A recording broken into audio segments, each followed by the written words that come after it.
pusa. Tawagin natin. Tara, tara, tara. Unugin, unugin. May. Partak.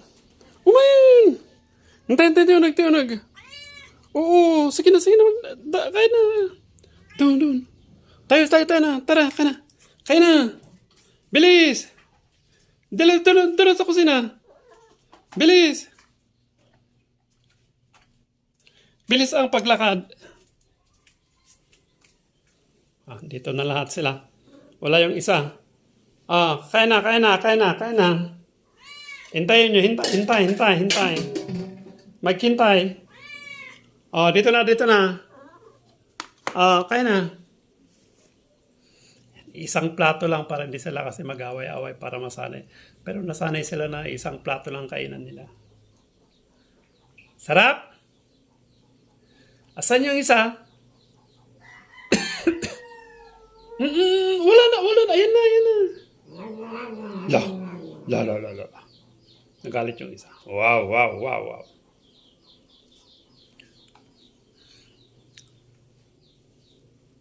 Diyan, may pwesto ka. Hindi mo, ayaw niya. Nabusog kasi ito. Kanina pa kumakain.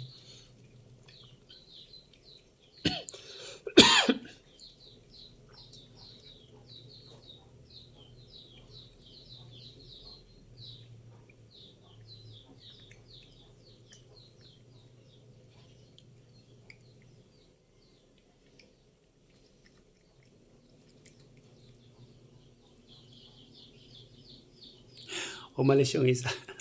Nangar-ngaran, umalis yung isa. Ang ganda yung pwesto niya doon. Sige na.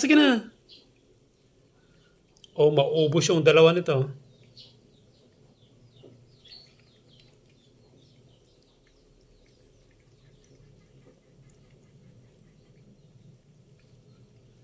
Ayaw mo na?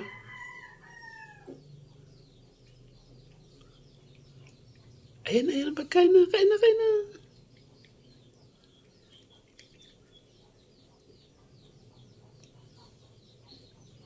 Wala na dito. Doon na. Wala na sa kamay ko. Diyan na. Kakain ka na dyan. Diyan na. Kain ka na dyan.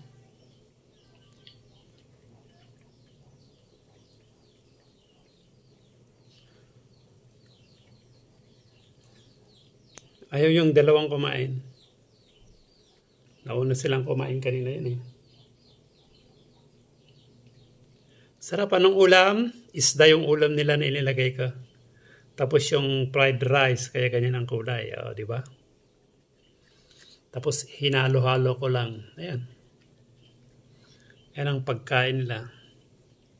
Fried rice talaga. Fried rice. Iniluto ko sa fried rice saka yung isda.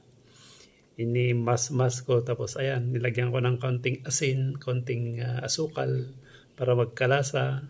Ayan. Sarap silang kumain. Ubusin nyo lahat yan